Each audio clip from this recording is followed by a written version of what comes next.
Unit 4, Communication, the Influence of Language, Culture, and Gender. Chapter 7, Classroom Communication, Language and Culture in the Classroom.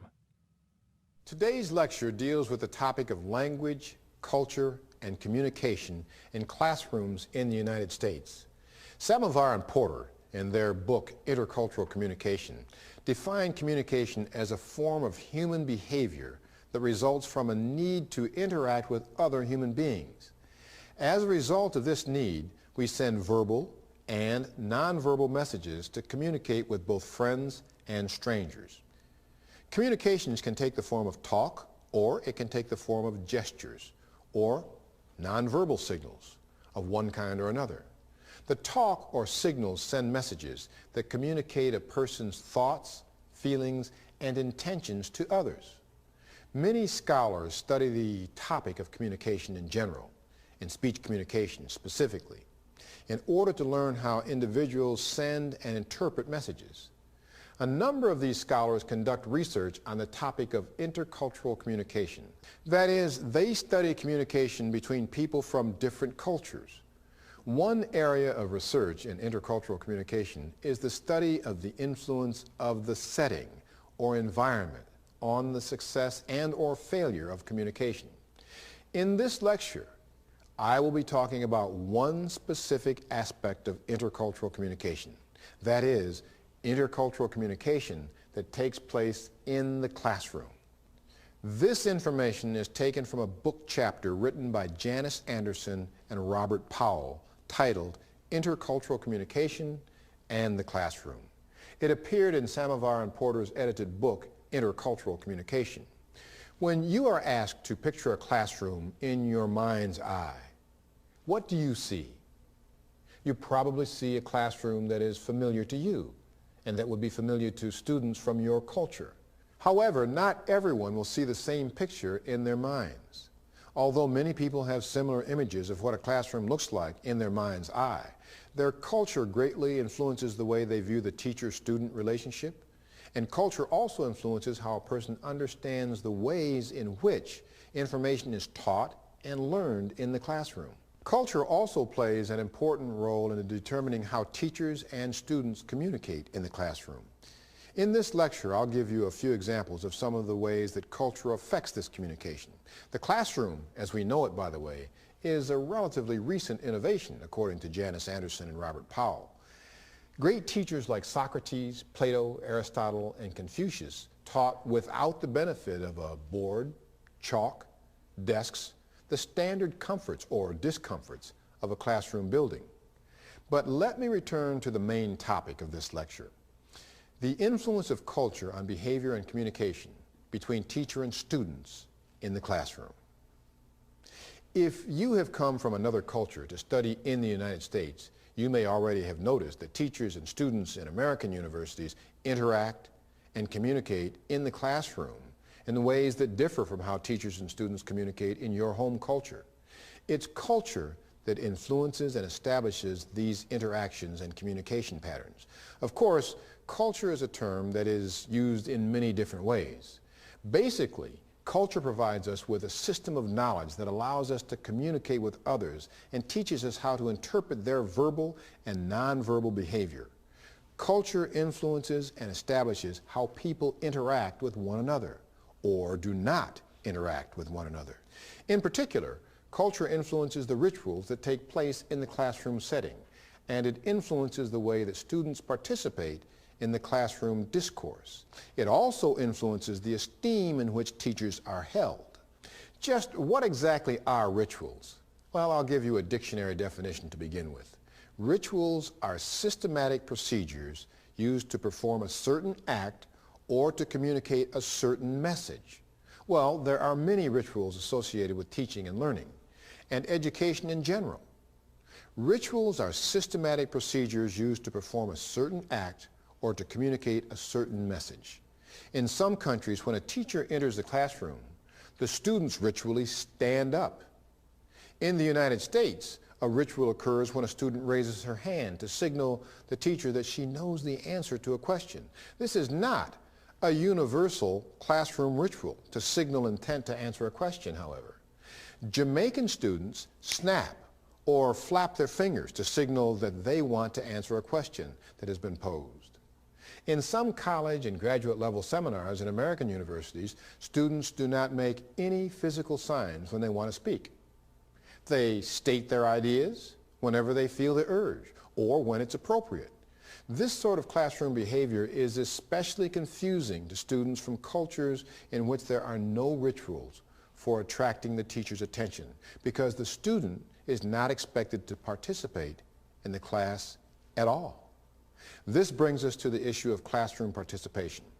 North American students of European origin are usually more talkative in class and more willing to state their opinions than students of Native American heritage or from Asian backgrounds. This difference is directly related to cultural values about learning and education and classroom behavior.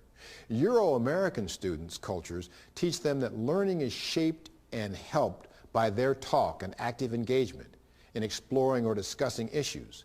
Asian students, however, are generally taught that they will learn best by listening to and absorbing the knowledge being given to them by the teacher.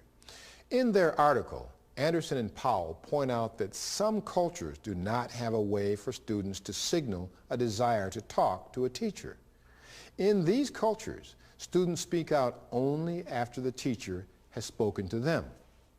Most classroom interaction in Vietnam is tightly controlled by the teacher, according to Anderson and Powell. The esteem in which teachers are held also varies from culture to culture. According to researchers Samovar and Porter, the Vietnamese have a great deal of respect for their instructors and consider them to be honored members of society. The Vietnamese and many other Asian peoples see the teacher, the instructor, and the professor as the very symbol of learning and culture. In Germany, students value the personal opinions of their instructors, and it is not customary to disagree with or contradict a teacher during class. Israeli students, on the other hand, can criticize an instructor if they feel that he or she is wrong about an issue, or they believe has provided incorrect information, according to Samovar and Porter. There are many other ways that culture can affect interaction and communication between teachers and students in the classroom. I have discussed differences in how students get the teacher's attention during class, and I have pointed out the differences in the ways students from various cultures participate and communicate with the teacher during class. From this brief consideration of classroom communication, you should begin to see that learning a language involves more than studying the vocabulary, idioms, and the grammar of the language. If you are to succeed in communicating in a second language classroom, you need to learn not only the language spoken in the classroom, but also the expected procedures of classroom participation and communication. That is, the rituals of language, culture, and communication.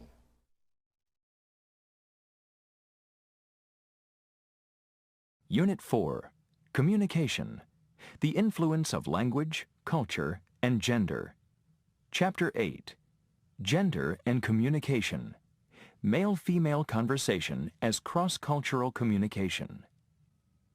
In the last lecture, you heard about the relationship between culture and classroom communication. In this lecture, I'll talk about another variable that affects human communication.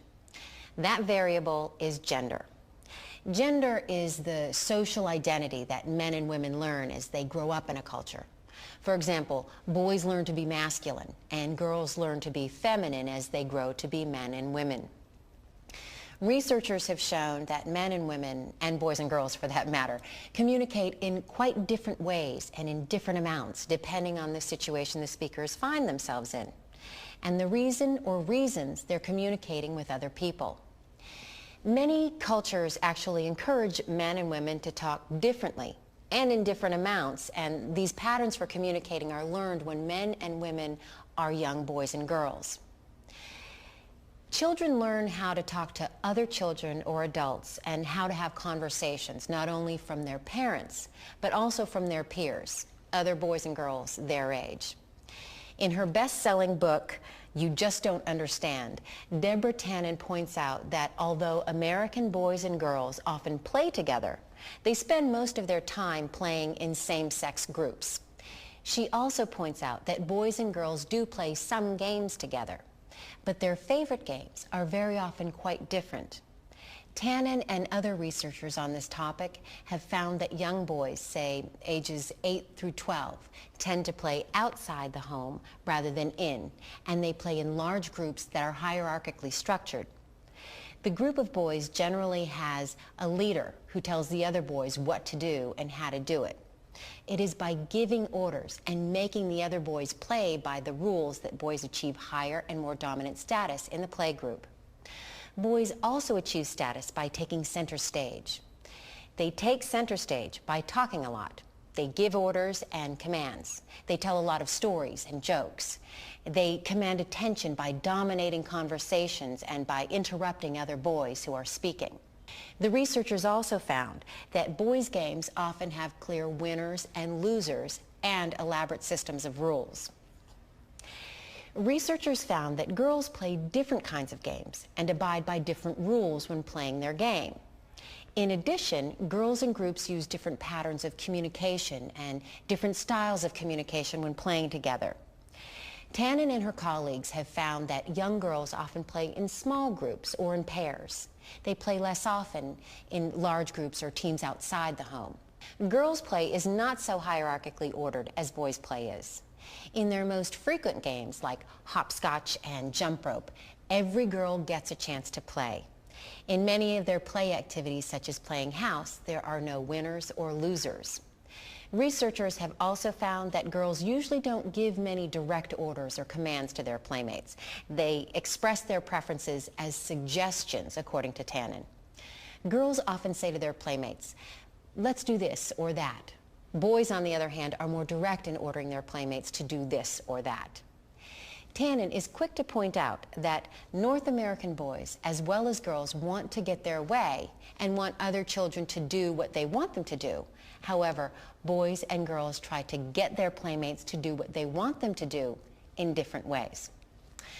Another well-known researcher, Marjorie Harness Goodwin, compared boys and girls engaged in two task-oriented activities. The boys were making slingshots in preparation for a fight. The girls were making jewelry. They were making rings for their fingers. Goodwin noted that the boys' activity group was hierarchically arranged. The leader told the other boys what to do and how to do it.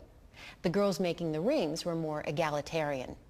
Everyone made suggestions about how to make the rings, and the girls tended to listen and accept the suggestions of the other girls in the group. Goodwin is not suggesting that girls never engage in some of the communication and management behaviors boys engage in. In fact, in another study, she found that when girls play house, the girl who plays the mother gives the orders to the girls who play the children. Girls seem to give orders to their peers less often than boys do when they play. The girls are practicing parent-child relationships in the game of playing house. It's very likely that when little boys play their games, they are also practicing the masculine roles they're expected to assume when they grow up. As a result of our cultural upbringing, we learn norms of behavior and patterns of communication that are often gender-based and sometimes gender-biased. We also develop stereotypes about how and how much males and females, that is, boys and girls or women and men, should and do communicate. However, researchers have shown that many of these stereotypes actually turn out to be quite wrong.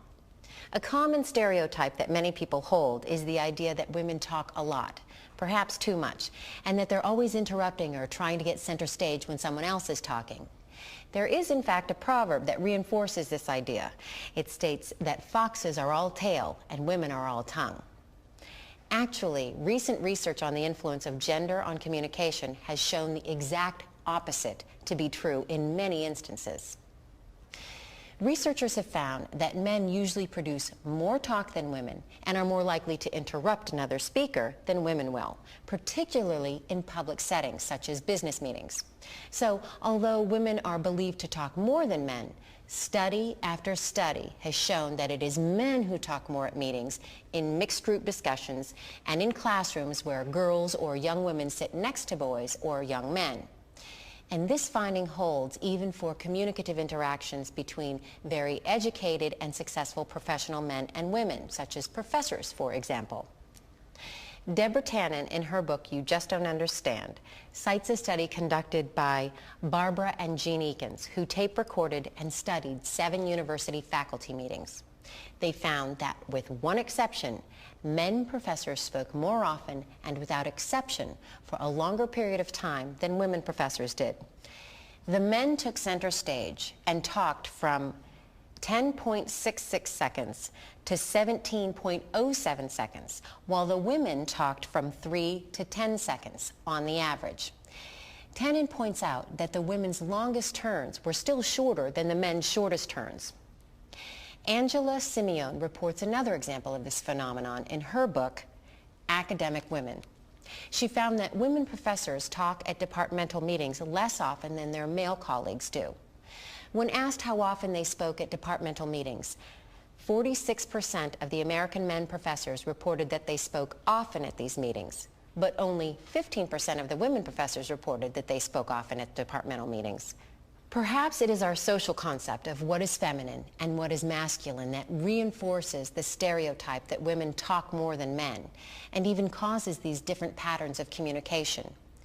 Maybe a woman is labeled talkative or is criticized for interrupting if she does these things at all, because our culture, as well as many cultures, teaches that women should be quiet if they want to be feminine. Perhaps masculine culture encourages boys and men to dominate, talk, and interrupt more often, and males who talk a lot and interrupt are often not criticized for doing so. These differences in the patterns of communication and styles of communicating are studied by researchers who study the effects of gender on communication. They study these effects in order to understand why misunderstandings occur between men and women in conversation. Often it's because their styles and patterns of conversation are so different. It is important that we learn to recognize these differences so that we can learn to communicate better with people of other gender. It is important to emphasize that these differences may be specific to North American culture. Gender can affect communication in even more and stronger ways in some other cultures. In Zulu culture, for example, a wife is forbidden to say any words that sound like the names of her father-in-law or brothers. This means she must paraphrase these words, and she's expected to do so. So you see, cultural differences are not the only things that affect language and communication. Language is affected by gender as well. I'm sure you can think of many ways that gender affects communication between men and women in your own culture.